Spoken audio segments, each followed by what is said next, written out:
Perhaps you have come to your royal position for such a time as this.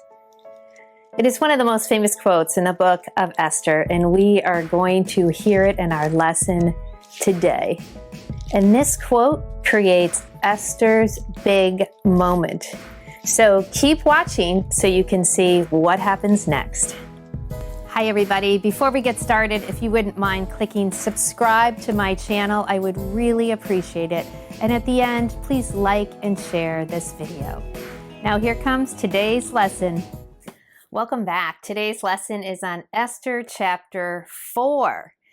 And so before we get started, if you'd like to check out any of our other videos, you can check them out right here. Just click on the circle and you can see what we've been talking about the last few lessons, because it's really important to understand the context. So before we dive into Esther chapter 4, let's do a quick review of how Esther chapter 3 ended, because it wasn't so good. And so chapter 3 ends with a royal edict, and it says in Esther 3:13, dispatches were sent by couriers to all the king's provinces with the order to destroy, kill, and annihilate all of the Jews, young and old, women and children, on a single day, the 13th day of the 12th month, the month of Adar, and to plunder their goods. And so there is an edict to kill all of the Jewish people. And this is because of the evil Haman's plan and plot to kill the Jews. He wasn't satisfied with just taking out Mordecai.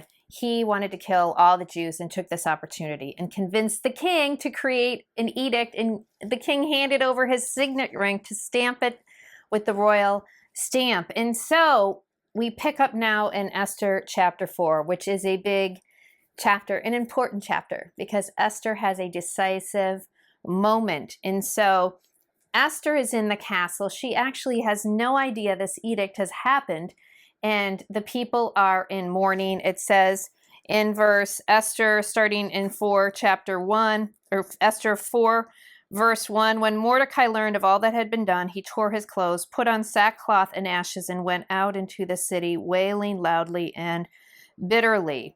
And then it ends by saying, many lay in sackcloth and ashes. So sackcloth and ashes represents a state of mourning. We see this example in other biblical stories like Job and Jonah.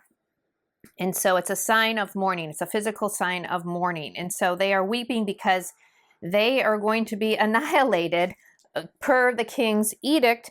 And so this news, though, it was public, but it had not gotten to Esther. And so in verse Esther 4:4-5, we learn that Esther hears about the distress of Mordecai, and she sent clothes for him to put on instead of his sackcloth, but he would not accept them. Then Esther summoned Hathach, one of the king's eunuchs assigned to attend her, and ordered him to find out what was troubling Mordecai and why. So again, she was very isolated in the palace. She didn't know what was happening, so she sent one of the king's eunuchs to find out why is Mordecai in sackcloth and ashes. And of course, her immediate response was to do something. And I would probably have had a similar response, to try and fix it, to give him some regular clothes. Let's do something. She wanted to do something tangible to help him, but he refused, because that is not going to help. It's like putting a Band-Aid on a gushing wound. Like, it's not going to help.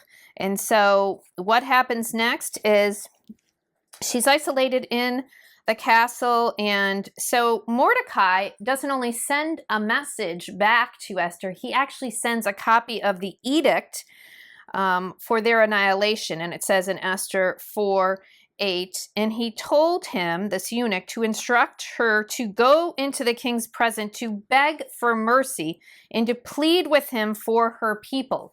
And so Mordecai realizes that Esther has been positioned to possibly do something about this. She is the queen.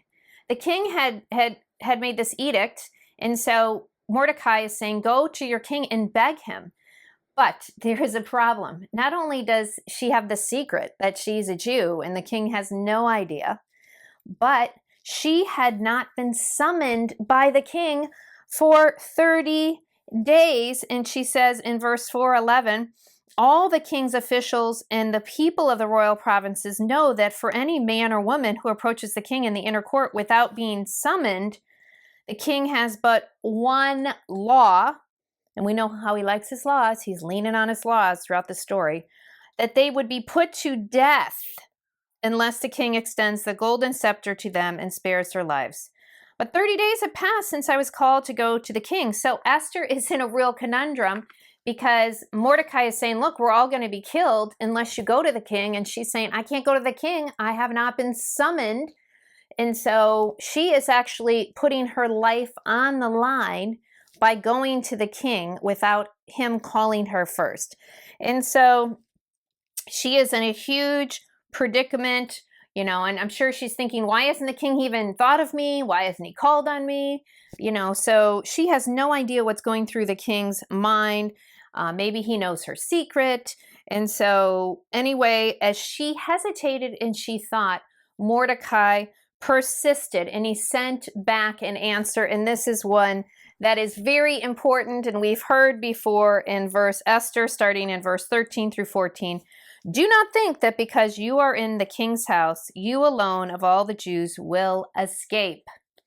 For if you remain silent at this time, relief and deliverance for the Jews will arise from another place.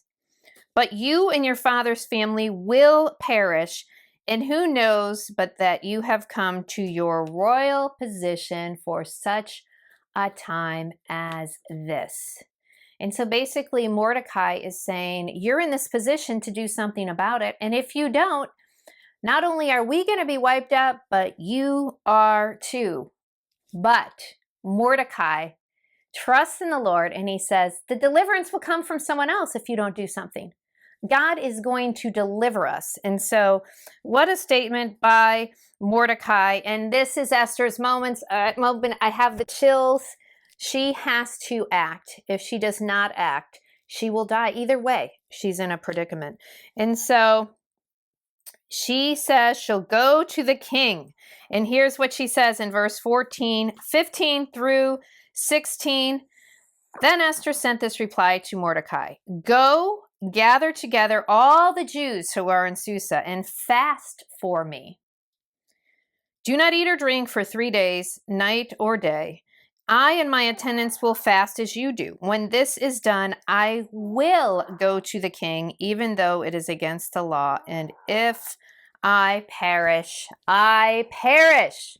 What a queen Esther is. And we have to remember she is so young. But what is her first reaction? She is going to fast. And she asked Mordecai for all of the Jewish people, thousands and thousands of people, to fast on her behalf. And we have to remember, God is never mentioned in this story, but fasting and prayer is a part of so many biblical stories. And so again, this is God's hand in this story, that Esther is seeking strength through the Lord, because she's not going to get it physically from fasting. She will be physically weak. And so she is reclaiming her identity as a Jew and seeking strength through the Lord. And so that is where Esther chapter 4 ends. So you have to tune into the next lesson to see what happens next. Is the king going to hold out the golden scepter, or is something bad going to happen to Esther and her people? Tune in. Esther chapter 5 is coming in our next lesson. Have a great week. Bye-bye.